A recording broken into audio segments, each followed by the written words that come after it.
Hi mga ka-sweet bake! So for today's video, pull apart number cupcakes ang ating gagawin. So ito guys ay number 10. Ito ay ube flavor. So ang team nito guys ay Kenshi ng Samurai X. So wala naman sined na inspo si ma'am. So sarili natin tong design guys. So ang ginawa ko na lang dito ay white and red. Para same dun sa damit ng kanyang baby. And then mga printable toppers and fondant details lang din guys ay included dito sa ating package. So, ito guys, ang ginamit kong mga tip dyan ay 1M, itong B6 yata to guys. Yan yung color red na aking nilalagay.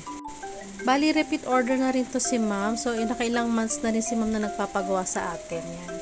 So, ngayon, ayan, 10 months na si Baby Senso RK.